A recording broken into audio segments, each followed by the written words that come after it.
Coach, you mentioned how Samir Hagan's had a really big offseason. I know Coach Feely tweeted out that he was the lifter of the year. Curious if you could elaborate just on his progression over this past summer, what he did to be so great and have such a great offseason, but also just his development within the program, having been an older guy. Well, I think it's just a natural progression of a college football player, right? And when you had, Eli Panko had been here for such a long time, and then Jordan Moore, just such a massive personality, not just in our entire locker room, but certainly in that wide receiver room. And so what happens when those guys walk out the door, there's just a vacuum, right? And what you want is you want your rising seniors to step into that vacuum. And I think Samir, from when we came back in January, recognized that, did a great job during spring, but then the summer, just being one of the guys that not just is impressive with his effort and taking his game to a different level, but calling other guys out, setting holding his teammates to the standard. I saw it today on the practice field. So he's a guy that's deeply, deeply invested in Duke football and wants to have his best season. And normally when guys train like that in the offseason, they usually are rewarded with success in the fall. And to quickly follow up, were you surprised when he took that leap in January and kind of was the vacuum and took over the room?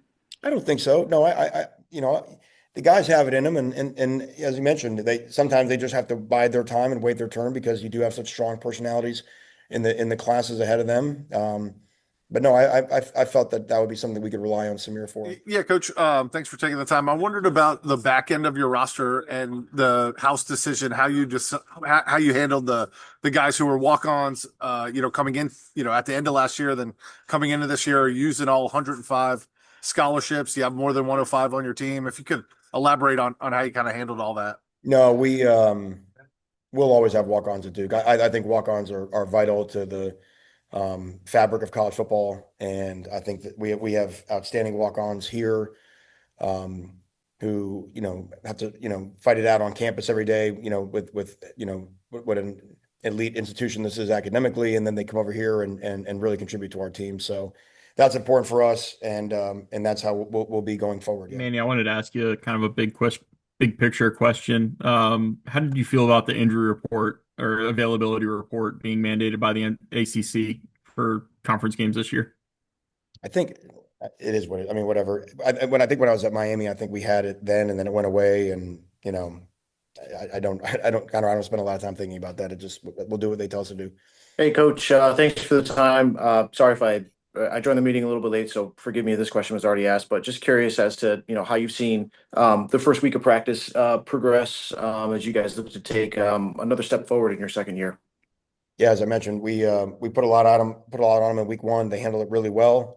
I was proud of how we functioned as a football team, and the first times we really kind of moved the ball. And this week we're adding live tackling and gearing up for our first scrimmage on Saturday night. I was So wondering about your linebackers room and how Nick Morris is coming back from injury and youngster Bradley Gompers. Obviously, high expectations from him coming out of high school, and just wondering how he's acclimated to the college level. Nick has looked great. Yeah, we think, despite losing, Howard and Nicholas from last year, we think the linebacker room can be a strength of our team. Really proud of the jump that Luke Morgad and Kendall Johnson made in the offseason. Jaden Francois, Cam Bergeron had a huge year last year at Star for us, and Jaden stepped in and is really doing a nice job there as well. So, and then adding the young guys, you mentioned Gompers. We think he's got a bright future, and same thing. He didn't look out of place in the stadium the other night, but as I mentioned, we will now get more tackling opportunities, and we'll have a real good chance to assess, where we are as a defense. We have to put people to the ground instead of just tag them or thud them.